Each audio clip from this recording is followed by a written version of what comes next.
come here to chew bubblegum and kick ass. And I'm all out of bubblegum.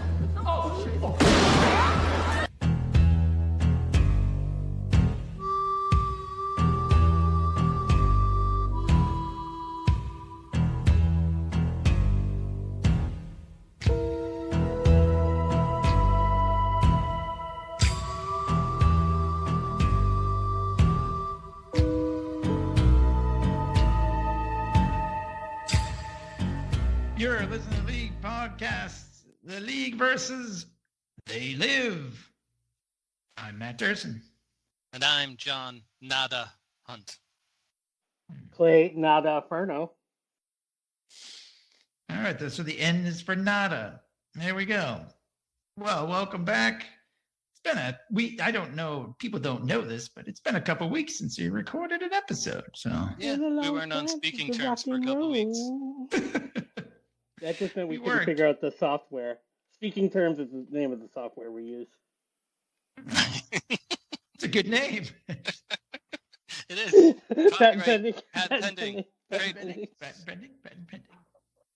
So, anyways, but we're picking a movie that has sort of become I think a cult classic. Yep. Although I don't know how all of us feel about it, but it's like a cult. They like it like a cult. They Live, starring Rowdy Roddy Piper and directed by John Carpenter, based on a short story called 8 o'clock in the Morning by Ray Nelson. And I don't know who that guy is either. They call him Blue Ray Nelson. Yeah. Blue Ray. D-Ray. The Ray. So anyways, came out in 1988, November of 88. Originally, apparently, it was supposed to come out in October, but they pushed it back a little bit because, for one thing, there was a Halloween film. The fourth Halloween film was opening, even though John Carpenter didn't have anything to do with that one. But he had directed or worked on the other ones. But also, they wanted to have it closer to the election. 1988. So that's kind of interesting. But so here we go. They Live. Good podcast. Great job, guys. Talk to you later. Well, you wanted to do this, and why don't we give first impressions to everybody? I think we should start with John, like kind of a pre-final thought. So what do people think of this movie? Is it a cult classic? What do people think? What does John think? Because I know what I think. I think it's a cult classic. A+. Yeah, it's fine. I like the idea. I think the movie is a little boring.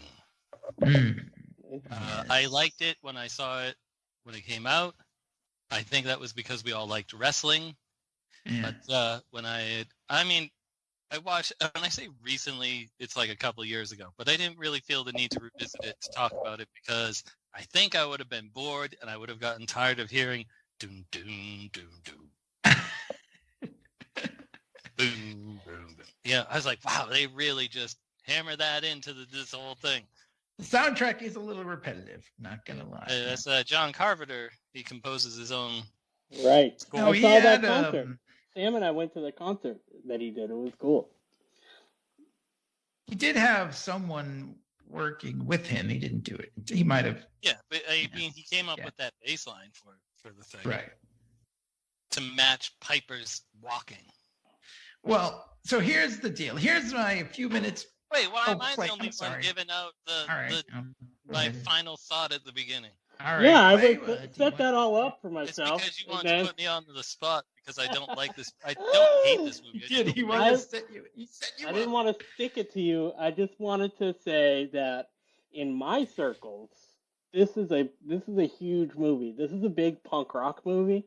This is a movie that a lot of punk rockers love and revere. Our co-host for Vampire Council is definitely a big fan of this movie. It's like horror. I mean, I guess it's not really horror. I was thinking that it is more sci-fi. I kept looking at it in iTunes trying to find it under action and then horror, and then I realized it was in sci-fi. But just aesthetically, and then like the post, like the Reagan era politics of the whole thing, and how it could relate even to politics now. This has always been an important movie, but when I saw it as a kid when it came out and it was on cable, this is a movie that I pictured myself like Rambo. Like I wanted to be like in that movie. I thought when I got to be Roddy Piper's age, like that would be this stuff would be happening to me. Like I wanted it. I wanted to live in this movie. I wanted to be them, and they live, and I wanted to be one of them, and I wanted to live in this thing. So like I know this movie very well. There's like not a lot really to the movie, but having it also Shepard Fairey is hugely influenced by this, obviously. So like I just like in my world, this has always been a super important movie, and I was psyched when you picked it. Oh, good. I really like this movie a lot. It is well, it's funny because there was a biography on Roddy Piper recently on A&E, and they talked about this a little bit. And I said, "Oh yeah, that's pretty. They should do that. We should do that." So here's my quick. Before I tell you, I mean, yeah, I picked this movie because I liked it, and it is you see that it's influenced a lot. You see that Obey thing, the Shepard Fairey, and whatever a lot. So here's my quick Roddy Piper. Roderick Toombs is his real name, in fact, but he used to play bagpipes on his way to the ring, and someone the ring announcer didn't know his name. And they said, Roddy Piper, and then he became Roddy Piper. But anyway, really? That's the story. That's the story. I remember that cool T-shirt. I always wanted a Hot Rod T-shirt. Always wanted that. You could probably still get one. I mean, I think they're too late now. I hate wrestling now. That's fine, but Roddy Piper is unfortunately passed on, so I don't think it would necessarily indicate a love of wrestling now. But no, they would think it was for that movie, Hot Rod. Yeah, maybe they would.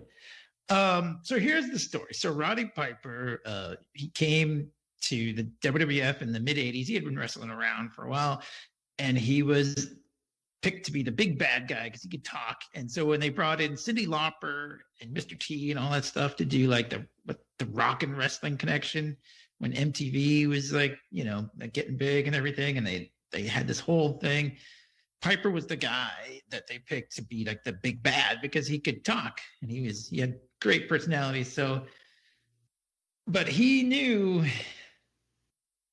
so Hulk Hogan was the big good guy, he was the bad guy. But he knew that if he ever let Hulk Hogan beat him, then that would be the end of it. He never let Hogan pin him. And so he always was trying to find something new, some new angle. So when that started to die down a little bit, like the Mr. T stuff was all over, he needed something else, and he decided he was going to just leave wrestling for a little while, and he would come back even bigger. And that's when this movie came along. Like John Carpenter wanted a guy. He didn't want a pretty boy Hollywood guy to play this character. And he had already cast like Kurt Russell. Originally, he wanted to give it to Kurt Russell, but he had already had Kurt Russell in like 3 or 4 movies. So he was like, all right, I got to give it to somebody else. And he met Roddy Piper, and he said, you know what? You'd be perfect. Have you thought about doing movies? And it so happened that he had, because he wanted to, wanted out of wrestling for a little while. So there you go. That's the backstory there on that. He did a lot of other movies. None of them were really that good. You gotta check out that Hell Comes to Frogtown. Is that what it's called? Yeah, I've never seen it. No, I've never seen it. So weird. Yeah, he's got he's like the last fertile man on Earth or something. He wears like a chastity belt that's rigged to an explosive. I can't. It's so bizarre. And there are a bunch of human-sized frogs in it. Whoa! That are all like, one of them is like, "How are you doing?" to him. And he's like, "Ah." Well, I have to check that out. Here's the other thing we got to talk about before we get into too much of the movie. So, there was a time when neo-Nazis had sort of co-opted this movie to say that it was like the movie is an allegory for Jews controlling the world. And That's John why I was Carpenter. saying it's very big in my circles. That's what I meant by that. Your neo-Nazi circles? Just kidding. I Play, know. you're off the show. But he said that's absolutely ridiculous. The movie is about unrestrained capitalism. It has nothing to do with Jewish control of the world, which is slander and a lie. That's what he said on his Twitter account. No, but yuppies and unrestrained capitalism, which is kind of like what you said, Claire. It could fit into today's politics as well, I think. Yeah. I guess there's it's certainly not in defense of the Nazis, but I could see how anyone could co-opt it to kind of make it be like somebody's in control and like have it be a straw man and like whoever that person is, because this is fiction, obviously. It's science fiction and they're aliens. So it's like, yeah, but you could say, oh, that's this person, or that's like really like, like they're really communists. That's what communists would do if they came here or whatever. You could like you could have the allegory for the aliens be whoever you want, really. Yeah, you could. But I mean, John Carpenter has never intended it to be about. No, he thought he was Jews liberal as hell controlling and smoked a ton of weed, you can tell. And actually, you know what? I was gonna say this is like certainly not a plug for my live stream I just did, but I was talking about the Punisher, right? So like, right? There's the Punisher has been the skull has been co-opted by like not neo-Nazis, but maybe like kind of like those people, the insurrectionists and stuff like that. And I talked a long time because there's these cool T-shirts for the Punisher that came out with Mike Zeck artwork, and I love Mike Zeck. He's like a huge G.I. Joe artist and stuff. But then it's just like now it's ruined. I can't go buy a Punisher shirt. I can't wear it because I don't want to be like mistaken for some sort of an asshole. Luckily, I think you could still wear a They Live shirt, and I think Sam even has some on his site, like with the alien. That kind of the aesthetic when. I like to talk about like visually of like what I like about stuff, like when you put the sunglasses on and you can it goes all into black and white, but even when he shoots the camera like at video screens and it's very like 80s looking, but John Carpenter's movies always look really, really cool. Like I just love the way they all look. He definitely has a style. Okay, really quick for anyone who doesn't know what we're talking about. So Roddy Piper plays this homeless guy who's sort of traveling around. It's in LA. So he's, there's he sort of falls in with this homeless group of people, but he sees across, like, there's this church that are feeding them. And there's like a weird, he's suspicious of them, sort of. There's like the singing doesn't sound real. He goes over, he checks it out, and he just finds all these sunglasses. They're manufacturing like tons of sunglasses, and he's like, "What the hell is going on here?" And so, like one night, they're little. What do they call those? I'm kind of a loss. What do they call those? Sort of like where a bunch of homeless people kind of shantytown. I guess I don't know. I'm shantytown or encampment or settlement. It is attacked by like a bunch of cops. They come and like they just chase them all away and everything. So Piper goes back and he grabs a pair of the sunglasses and he's kind of just like, well, whatever. He's trying to get away from the cops, and he decides to just put the sunglasses on. And suddenly like Clay said, everything's in black and white. And then he looks at this person, and their face is like a sort of lizardy, gross thing. It's like a skull. Not really a lizard. It's more purple. like it's almost like a skeletal face with some bug eyes and sort of. It's like Mr. Body. Yes. Yeah. And like there's subliminal messages everywhere. Every advertisement is like says like stuff like marry and reproduce, like work 8 hours, like. And one of I love that he looks at money and it says, "This is your God," and all this stuff. And it's like, it's pretty creepy if you don't know what's happening in the movie.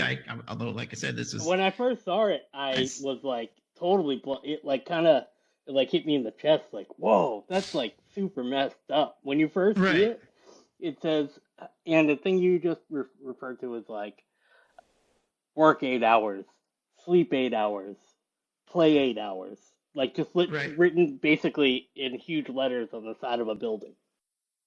Yeah. Yeah. I mean, it's crazy. Like and that's really I think the message that, whatever that it's all about consumerism and all that stuff. And yeah. So Piper is freaked out. And then like this is where it starts to just, okay, this is Roddy Piper.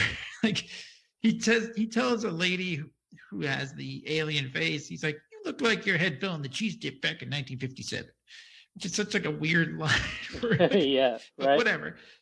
So then she's like, I got one that can see. Like they all sort of are talking into their watches and stuff, and like so. They're smart watches. Yeah, I guess they were. At that grocery store, that was the biggest expense of the movie, is because they built a grocery store so that they could stock it with all the subliminal messages on the packaging. Oh, nice. Wow, that's good. I was Good thinking research about there, John. that. I thought the movie was boring. I still can drop a little knowledge. I was Drop thinking it about knowledge. like the production of that. I was like, yeah, they have to set up the shot and then they have to do it all over again and have it match. Most of everything else that he sees are matte paintings. But the supermarket, Matte painting. Wow, I never even thought of that. To be honest, that's pretty crazy, actually. pre-digital days. Right, you couldn't just CGI that thing. So I mean, he ends up. A couple of cops come and they're like, they're like, hey, settle down. Maybe we can work this out. And then he ends up like, he does like a clothesline, sort of a little bit of his wrestling, training coming in. He gets to do a lot of like, not just fighting, which he does get to do, and shooting guns, which was, of course, when I was 13 years old, was the coolest thing ever. Machine gun, M16, boom, boom, boom. But also like very much like wrestling in the ring moves. Like he grabs a guy by his goatee and like pulls him into the next room. Like you can't grab somebody by a goatee. Like you could try, but you need the other actor to be involved to get dragged into another room. Yeah, that's how wrestling. That's how most of wrestling works. Is the other guy is doing it with you. But yeah, so funny. He ends up like, it's cool though, because he like shoots the cops. I like that he's like, you bastards died just like we do. It's kind of neat. And then he takes their guns, and he goes into the bank, and it's the famous line, which apparently Piper came up with because he had a notebook of things he wanted to use in wrestling. And this was one of his lines where he says, I have come here to chew bubblegum and kick ass, and I'm all out of bubblegum. Maybe ended up being his catchphrase. All out of ass is what he said. It's a pretty cool scene. Like that was the scene. Yeah, when I was a kid and I saw this for the first, I was like, "Whoa, man! He's blowing these aliens away." Yeah, it's pretty cool. He's blowing them. Yeah, blowing them away. And anyway, so he ends up like he has to escape. He kidnaps this woman who is a human. It's kind of funny because he's like trying to apologize, but he's not actually doing a very good job at that. Yeah, it's kind of a classic like movie trope thing too, where like I'm stealing your car, but you're driving, but I got a gun. And I just watched this movie 3 Days of the Condor over the weekend. I'd never seen it, and Robert Redford basically does the same thing in that movie too. It's like you need to take me to your house, and then you need to lie next to me. But he's like, I'm not gonna hurt you. Right, exactly. But so, but it's kind of a cool. I love the shot. So like he realizes, oh, they're sending a signal. She says she works for a TV station. He says, oh, they're sending some kind of signal through the TV station. First of all, she doesn't believe a word he says. She thinks he's full of shit. Why would you? But anyway, I love the shot where she has a bottle of wine, and she spins and clocks him with it, and then he pushes him out the window. Like he breaks the window and like goes over a patio and rolls down like a dirt hill, like at least free falls like 10 feet in the air, like throwing a dummy off of a porch. Like it's pretty crazy, but it's a great like above shot from above, which is pretty like I don't know, weird. Oh, he's got the best shots in this movie. It's really well done. I love that shot. We never mentioned Piper's buddy, Frank, who is played by Keith David. Incidentally, it was his birthday the other day, so happy birthday. Happy birthday, Keith For David. some reason, like, I didn't do a ton of research, but I was like, what's on the They Live hashtag on Twitter? Very good. So happy belated if you're listening to this, because I think he listens to all the podcasts about his old movie. He shares the name that John Carpenter used to write the movie, the pseudonym that John Carpenter used. That's right. Frank Armitage is like because apparently he wrote under pseudonyms a lot. Which is funny because we all knew it was him. And I wish I could remember what author he was taking that name from. I forget. I think it was from like a sci-fi thing. But it's a famous author, and I will come up with it in about 20 minutes. Oh, very good. John Carpenter even mentions his own name in this movie, which was I only really caught because I was on headphones, but somebody says it on the TV, and I thought that was awesome. Right. It says something like George Romero and John Carpenter really need to settle down out there. Yeah, they need to get with really funny. Whatever, yeah. It was funny. That's not a spoiler. That's just a funny thing that's in the movie. So anyway, Keith David was working with Piper earlier in the movie. Hey, you didn't even take 20 minutes. Yeah, good job. You just came up with that? Yep. Nice. So he's there. He gives him like a week's pay because they were working together. And meanwhile, and then Piper's like, here, put these glasses on. You got to see this. And he's like, of course, Keith David thinks he's killed like a bunch of people in that bank. And he's like, and Piper says, they're not people. And anyway, they then proceed to have one of the longest fight scenes. This is what the two things the movie is known for is the bubblegum line and this fight scene. Almost 6 minutes of these two guys. And apparently a lot of it, I mean, they rehearsed it and everything, and they rehearsed it for like 3 weeks. And the only things that were really fake were the hits to the groin, because that's not, you don't want to be doing that.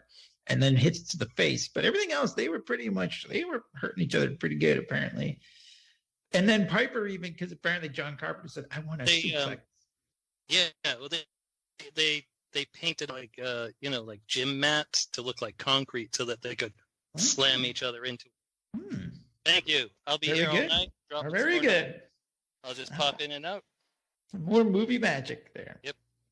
But yeah, so I love this. John Carpenter says, I want a suplex, which is like a wrestling move. And Piper said, which one? It's kind of funny because there's different ones. And there is a suplex in it, it doesn't look, you would never do that in a real fight. You know what I mean? Like, it doesn't make any sense, but whatever. It's a movie. So, but yeah, these guys went at it for a long, and this is, it's pretty famous in movies for being a long fight. Piper finally gets him, and he's like holding him in like a headlock, and he shoves the glasses like over his face. They're all like all the aliens are like watching them beat each other up. And then kind of like Piper says, yeah, life's a bitch, and she's back in heat, which I don't know if that came from his notebook, but that's like a pretty bad line. Yeah. So now it's the two of them. Like, they got to figure out what to do. And he says, we can't be the only people who can see. We got to find out who made these glasses. So like now they're going to be like, they join up, they find out the guy that used to work at the shanty town, like with them, is in this resistance. And it's just, they get into with that. And this resistance is trying to block the signal so that everyone can see what these aliens really look like. The woman that he kidnapped, Holly. And they get an upgrade when they finally back up with that guy later, because they were like kind of friendly with that guy back at the homeless encampment. Right. But yeah, they get an upgrade when they go there because they're like, ooh, new shipment that just in. These are the contact lenses, so it's not as obvious with the sunglasses. And you can pop these in your eye, and I cannot watch bugs or somebody putting contact lenses in their eye. No thanks. Or bugs in their eyes. Watch that. It's true. That would be weird too. But yeah, so I mean that's cool. And but the other cool thing is, so that woman Holly that Piper kidnaps, like when she whacked him and shoved him out the window, he dropped his sunglasses. So the presumption is that she put them on and found out what he found out. So she is also part of the resistance. Of course, we don't know how long it's been. It's kind of weird. That's not really how I saw that, if you don't mind my indulgence. I think that she Please. knew what was going down. But Really? she Well, yeah, because she was working at the television station. So I don't think she well, got okay. to I the mean, I don't think that she got to the resistance through that. I think she was like already in the resistance and was coming up through the television station to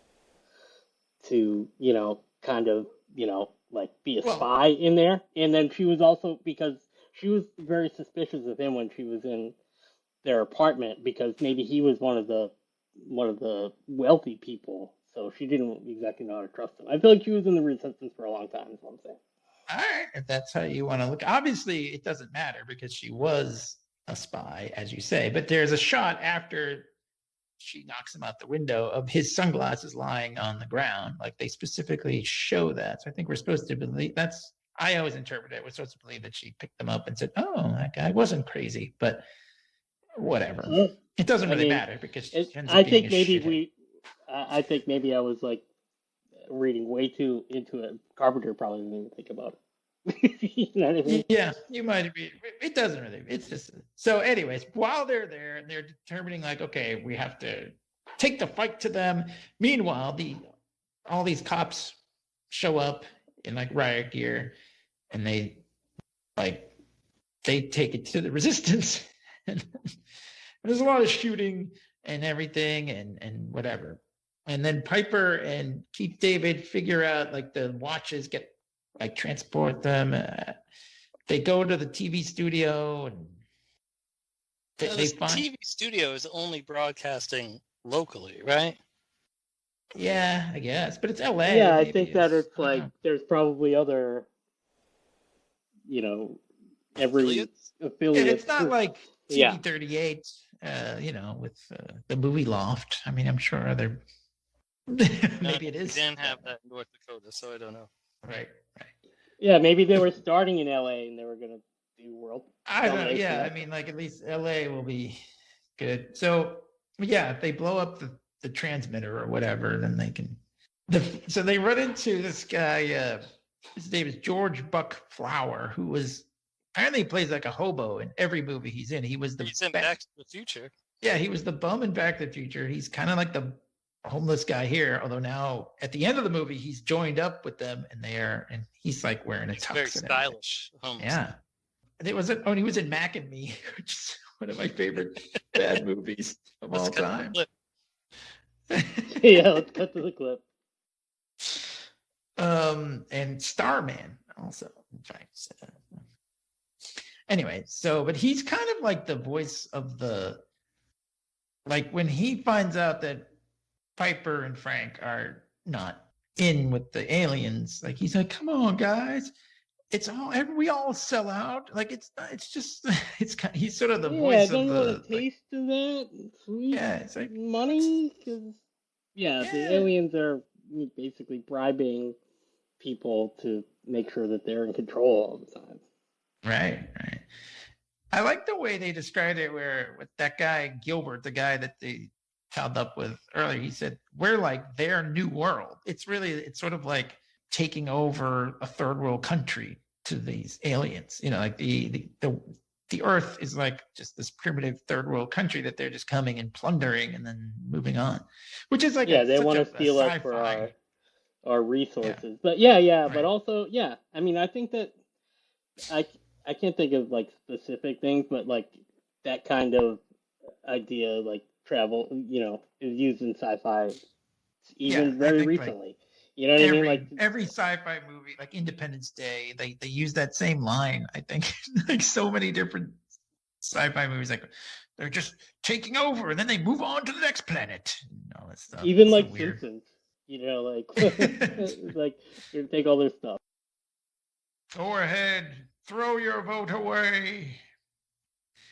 Anyways, so Piper and Frank are shooting their way through like the TV studio. There's a bunch of security and cops there. One of them has a Ghostbusters. What do they call that? Awesome. Yeah. The PKE. yeah. The Egon has. Yeah. They're But like then, talking. he's like they're on like the floor above us or whatever. Yeah. How can you tell that you said this thing? He slimed me. Anyways, and then so they find Holly, who's just hanging out there. I don't know where she went. I don't know why she went. Like she was in that shootout, and then she goes to work. I don't know. It's a little. She's dedicated to her job. I guess so. But in fact, This is pre-pandemic day. They like your bosses were like, I don't care if there's a shooting here. You're gonna come in. You're gonna like it. All right. I was thinking about that actually. Like I was like, ooh, like just not even the pandemic, but just like, ooh, active shooter drills. Like we do this in schools now. Like I was like creeped out a little bit. Like when they were like, I knew that Rowdy Piper wasn't going to blow everybody away. But they should have had a guy there guarding it with a gun, because the only thing to take out a gun is another gun. Don't we all? That's what this movie is essentially. If Columbine had happened before this and all the shootings, John Carpenter probably would have thrown that in there. It's true. It would have been part of the satire, I guess. Let's edit all that. Yeah, so it is kind of. I mean, whatever. They're shooting their way through. And then they find Holly, and she's like, "Yeah, go to the roof or whatever." And then she shoots Frank in the head. It's like, oh, in the head. Yeah. So Piper's screen, right? Yeah, they cut just as she pulls the gun out, puts it to his head, and then they cut, which is kind of, I don't know, whatever. Back then, I mean, I don't know. Sometimes it's good to have less is more. Sometimes, you know. Yeah. So then he's out there, and Piper's about to shoot the big antenna thing, and then there's a helicopter out there. And the helicopter shoots him, he shoots her. I don't know. That's what happens. And then he's with his dying breath, he shoots the thing that is transmitting their signals so that they can disguise themselves. And then at the end of the very last scene, well, after Piper gives the finger to which is kind of apparently on the DVD commentary, Piper thought that he's like, I should have really stuck the finger out there, but it kind of like, he kind of like lollygags the finger. So he's like, but still, it's kind of funny. Yeah, as a joke, sometimes I like give people like a really shitty bird, and it's like not a full, like if you just give someone the bird, it's like you're giving them the bird. But if you give them like a weak one, it just kind of like makes them angry. Like, you're not even gonna give me the full bird, I've had like, so he kind of gives him like a limpy, gross, weak ass bird, Right. Well, I mean, he was just shot multiple times, but I mean, hey, had to get it out there. So, but then in the last scene, there's a woman and a man, and an alien man having sex. I mean, and it's funny because it's weird to have this nudity at the very last bit of the movie. Yeah. This woman's naked riding this guy, and she looks down, and he's all green and everything, and he's like, it's like, hey, what's the matter, baby? And then that's the end of the movie. It's kind of cool. And then there's the poster behind her on the wall. It says "Marry and Reproduce," which is kind of which I thought was like cool. And then so there we go. That's how the movie ends, which is such a strange ending. That's the part actually where John Carpenter works his way in there, because there's that part, but there's also there's an alien who doesn't realize that his face is shown to everybody, just sitting at a bar, like watching the TV with everybody else, and on the TV is the newscaster that's saying something about, these John Carpenter, George Romero need to really, calm down with how violent it is, and people, it's kind of funny because sometimes the aliens look like they're aliens like they're humans with makeup on, and sometimes they almost look like puppets or mannequins or Well, something. there was only one. There was the stunt coordinator, Jeff Imada, played all the aliens that had like lines, Yeah. basically. Even the ladies. Even the ladies, yeah. And apparently he's like a small guy, and he's got like a million like black belts and stuff. He's very An Asian fellow. yes. So yeah, but he played all the aliens that had and most of them were just people with masks, I think. But yeah, he played And a lot of them any got of the blown to pieces, which I, to this day and back then when I was a kid, thought was awesome and the best. the masks getting blown to pieces, or the aliens getting blown? Just the aliens, but like in the grocery store, in the bank, fucking Right. at the TV studio, like it was very clear cut that these are the good guys, these are the bad guys, and you put the Right. glasses on, you can see who they are, and blast them, dude, blast. Yeah, that's basically it. Pew pew pew pew. There you go. No sequels to this. This is like this. It just basically everyone in the movie is dead, except for that guy, the bum in the guy from Mac and Me. There, like pretty much everybody else is dead. But it's interesting. I mean, like it was. I thought, as you say, not much happens. It's a little boring. It's literally like a couple of action scenes, and then that's it. Like everybody's dead. I don't know. I just like when I was a kid, I didn't care, and I also didn't care when I watched it. I thought it was pretty well paced. I didn't know like how I thought it was gonna go. I was like hour and a half. I was like, I like hour and a half movies, I think, and I thought that it did its job pretty efficiently. They move right along. Like even when he's like going into the trash truck to get the glasses, like again and everything. Like everything moves right along. I mean, there's a 6 minute long fight scene, but who doesn't want to see that? He's a wrestler.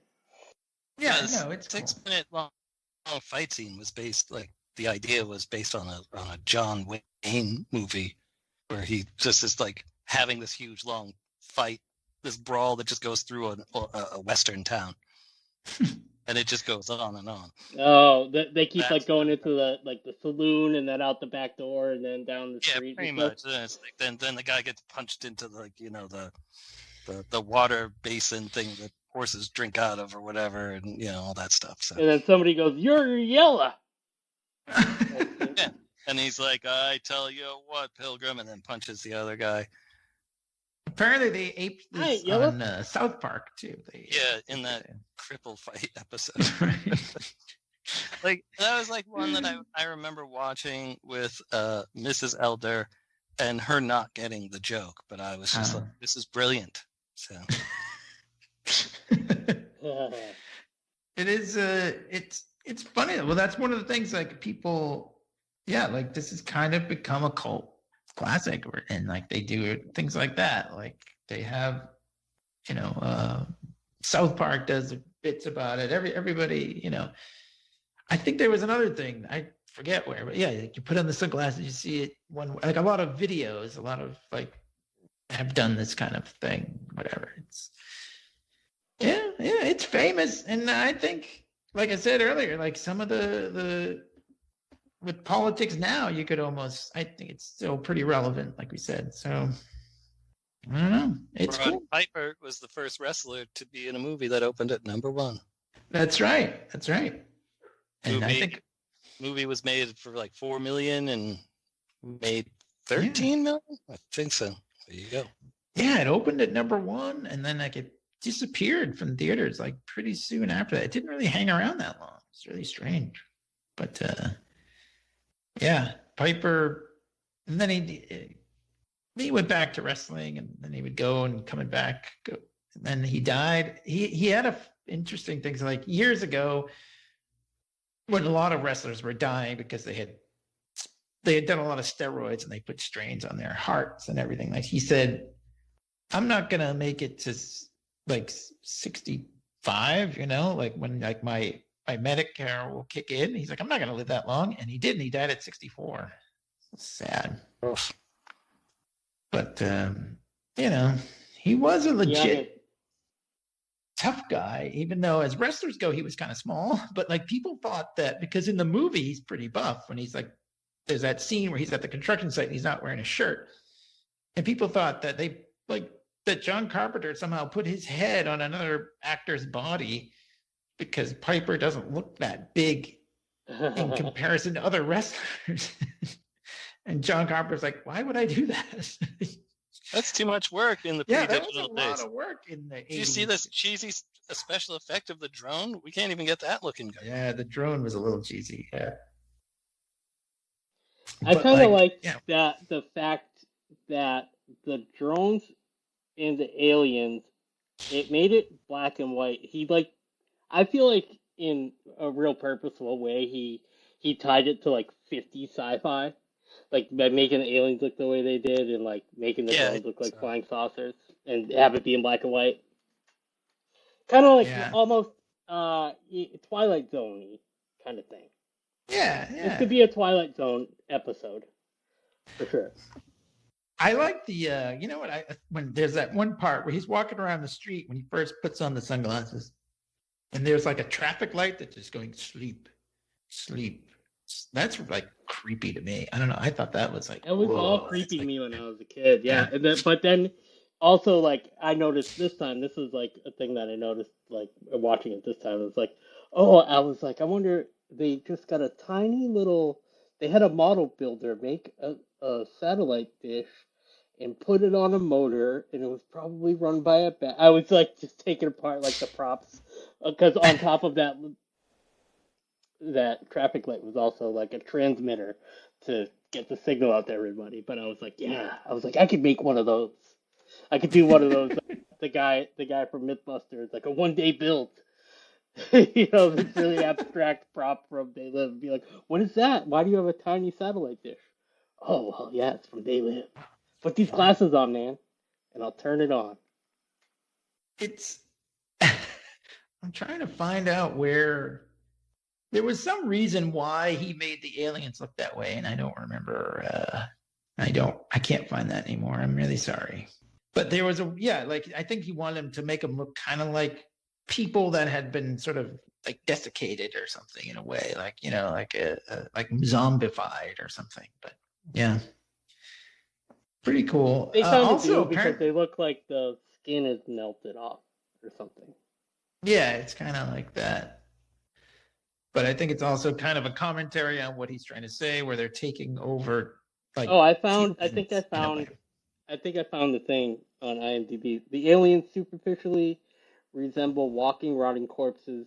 Carpenter didn't want aliens to look like high-tech creatures of other science fiction films. He decided that since the simple beings were corrupting humanity, they themselves should resemble corruptions of human beings. Well, there you go. That's what I was looking for. Well, there you go. So,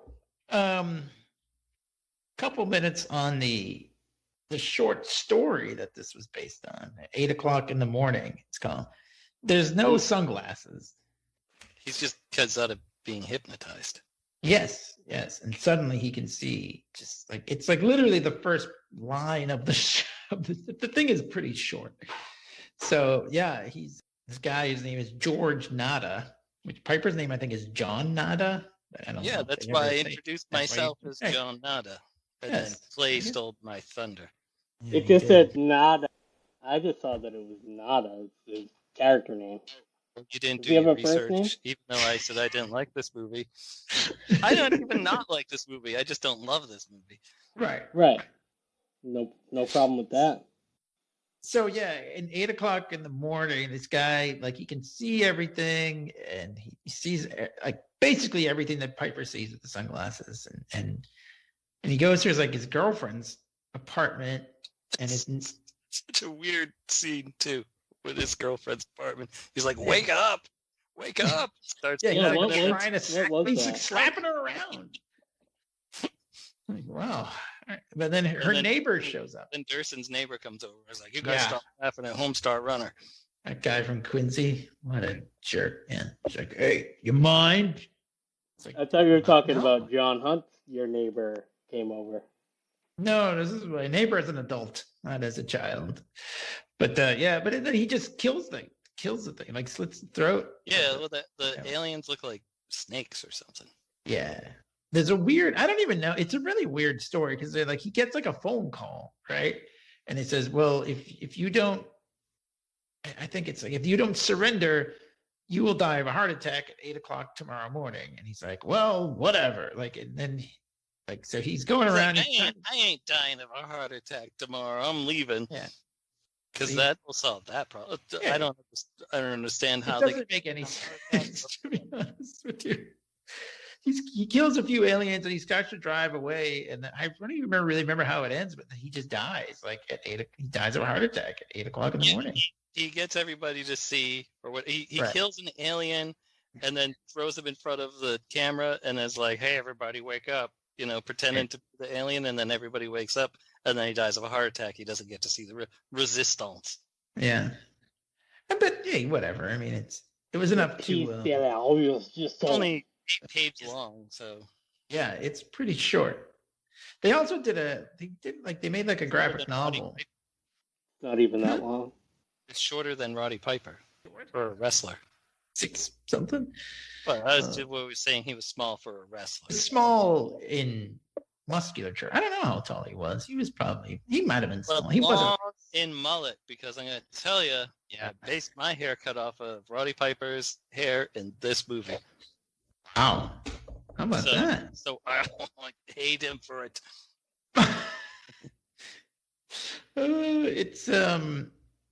It's something. He had a mullet for a while, probably long after it was cool, like well into the 90s.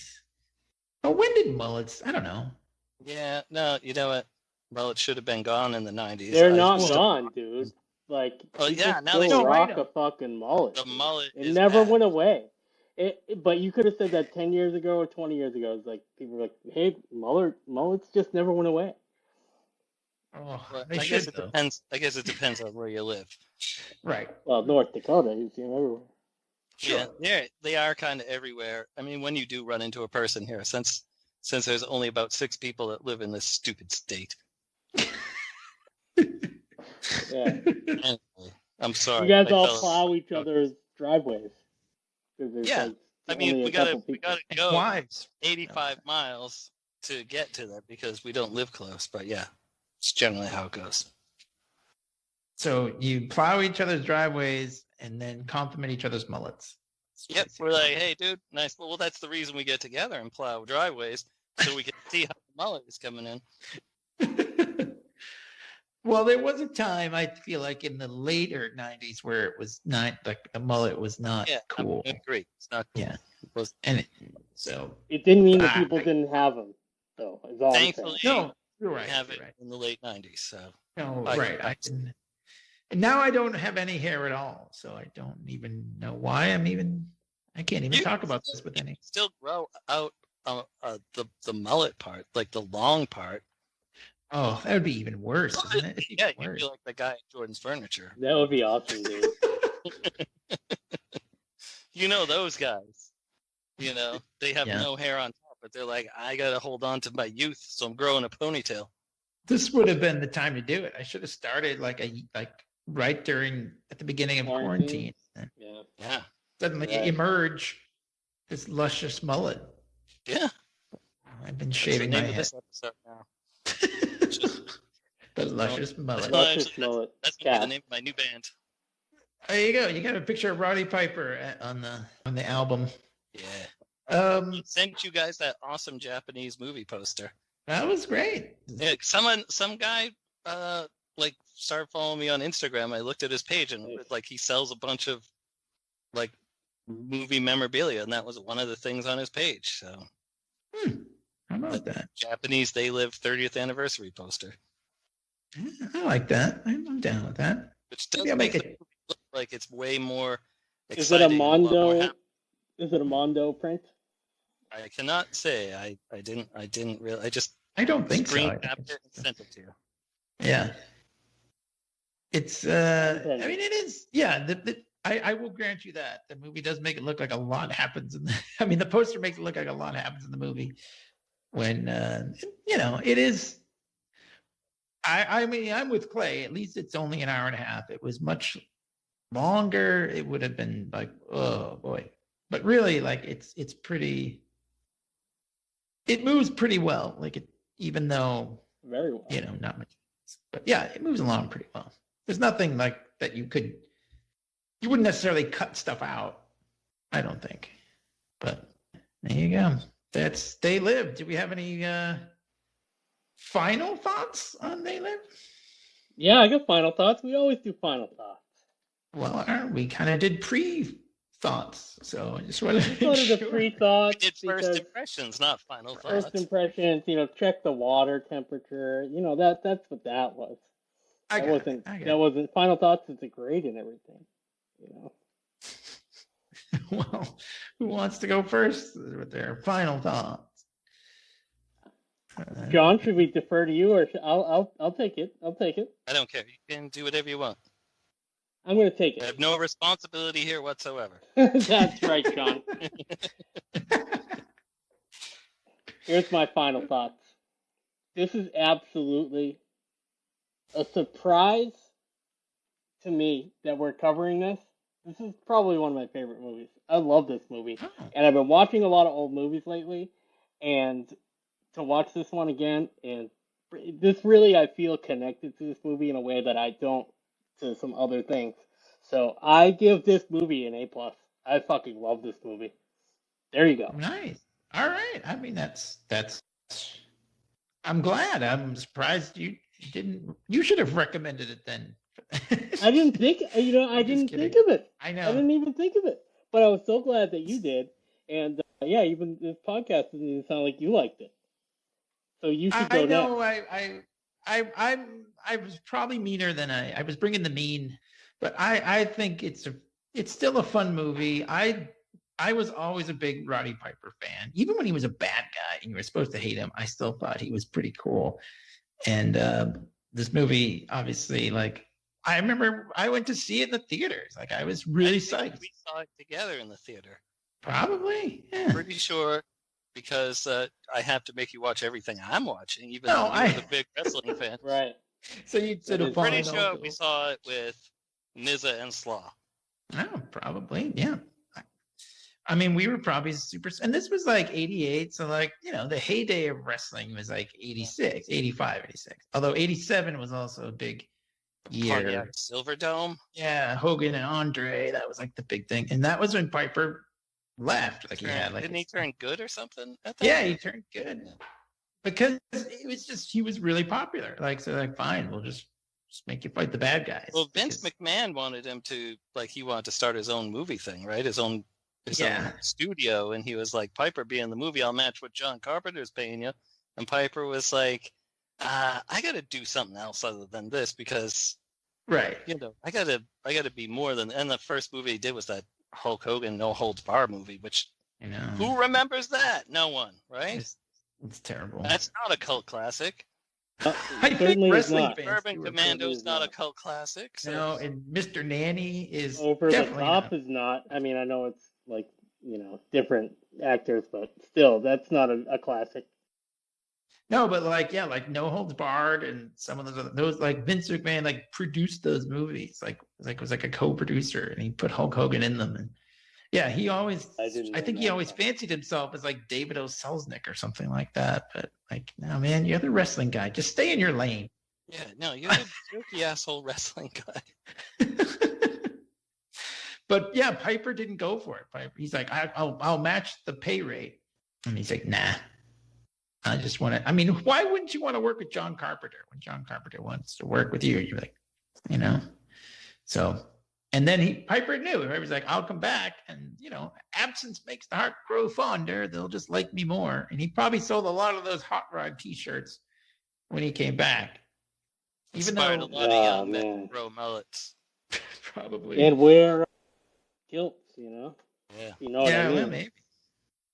The funny thing is, he's actually Canadian. It's not.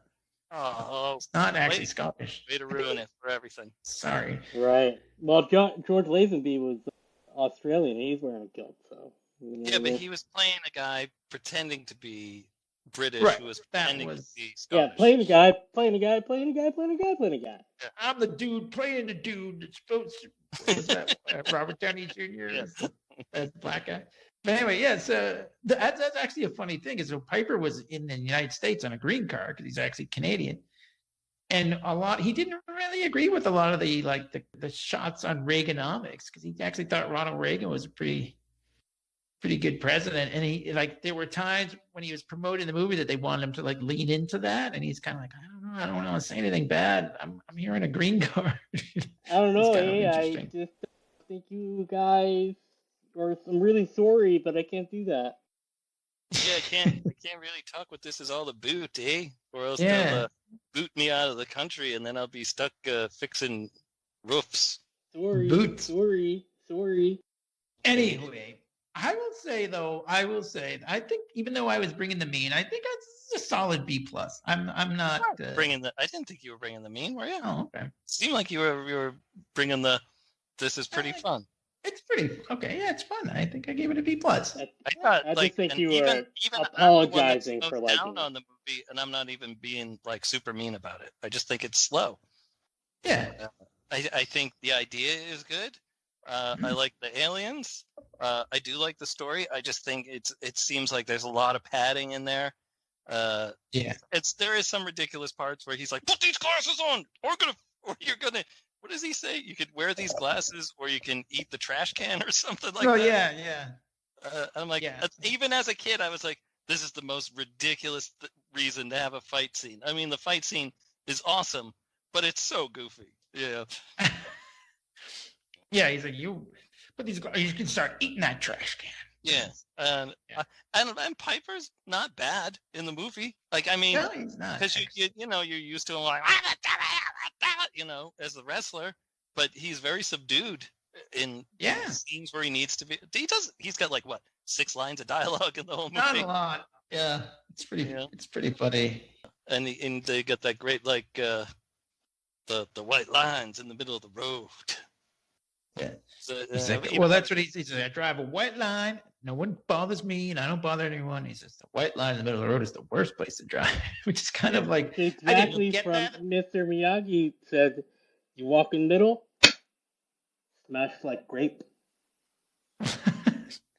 There's that scene where they're in the hotel room. It's really weird. It has no bearing really on anything. I mean, I guess it's a little character development, but he's talking about his dad taking a knife to his throat and stuff.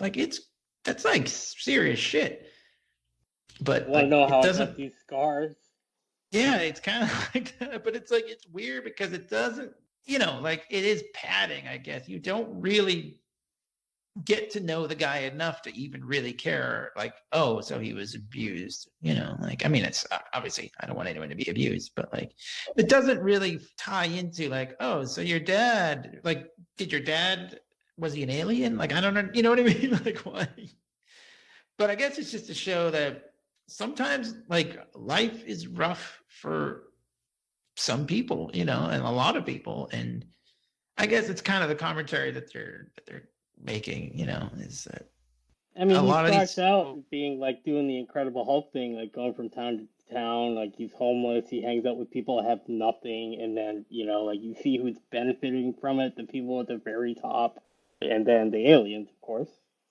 right. One of the other things that Piper was under the impression that this was based on a documentary about TVs with subliminal signals in them, sending out subliminal messages to people, when there was really more of a Spinal Tap kind of thing, where it was a mockumentary, but he didn't. He thought that was a real thing. Yeah. Eh, All right. maybe So wasn't People the get smartest. fooled by all sort of things, Yeah.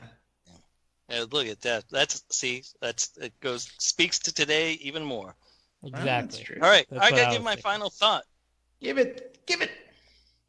I give this movie a B-. All So I'm right. not even bringing the hate. I think, again, the idea is good. The message is interesting.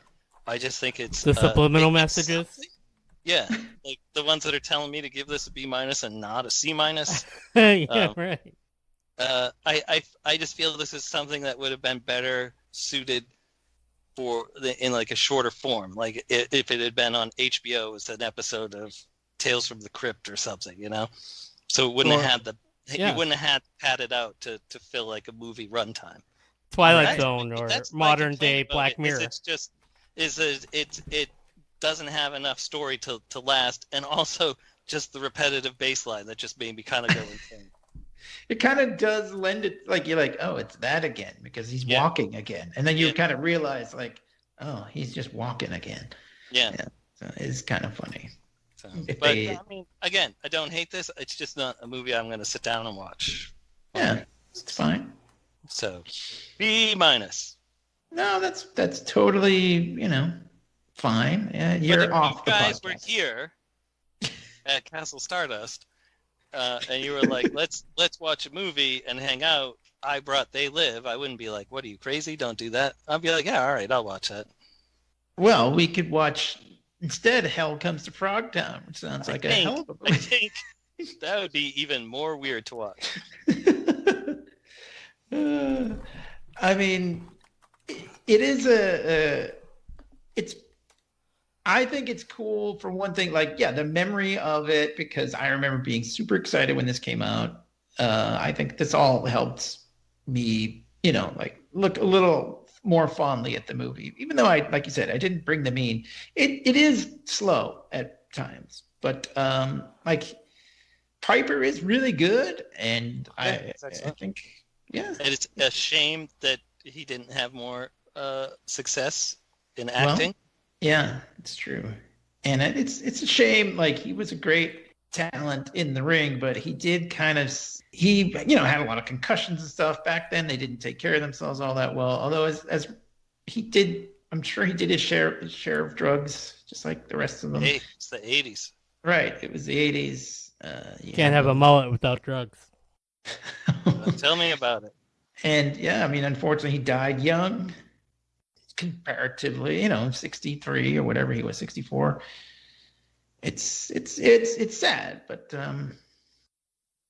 yeah. So he was 61. I'm sorry, 61 when he died. Oh, that's like even. Oh, yeah. And it's been like what, Yikes. like 6 years? Yeah, he died in 2015. It's a rough life, but he did okay for himself. Here's to you, Roderick Toombs. Roddy, nada. I say nada. Nada. Apparently, the funny thing is he didn't want to take off his wedding ring throughout the entire shoot. So he's wearing his wedding ring, even though there's no. It's part of his backstory. I guess it is. It's part. He never mentions his wife or anything like that. But he does say that, like, his job dried up and he had to leave or whatever. And Frank kind of says the same thing. He says he's got a wife and kids in Detroit. So it's kind of like, yeah, I mean, you just go where the work is. It's rough. Frank has got that killer, like, pinkish purple tank top. It's a very bizarre fashion statement. It's real badass, isn't it? Maybe it was white and he put it in the wash with his reds or something. And with like a red sock or something like that. Yeah. It was like that with Roddy's red kilt. Damn it. Oh yeah, you don't want to have that happen to your white Hot Rod T-shirt. That would. That's right, the white Hot Rod T-shirt. All right, let's wrap it up here. All right, let's wrap it up. Thanks for listening. It's check us out on LeaguePodcast.com or wherever you get your podcasts, Anchor, Stitcher, Spotify, everywhere else that we are on. Check out Clay's stuff. A lot going on there, Clay. I don't even know where to begin. Don't begin anywhere except for you could just go to maybe I'd like to get some Twitch subscribers. So if people are out there on Twitch, twitch.tv/ClayInferno, ClayInferno.substack.com, Linktree/ClayInferno. That's everything. Linktree/Clay. There's a Linktree/Durson too, actually. So if you want to do that, very good. I don't have any of that stuff. So that's right, John. That's right. Just go buy some. Just get a subscription to VizMedia.com for your weekly, monthly comic chapters, and you can see a bunch of my work there. There you go. Letterer extraordinaire. And podcaster ordinaire. Yes. Yeah, I stole that from Steve Martin. The word in the air. All I right. like that. Thanks for listening, and we'll talk to you guys later. Adios. Okay.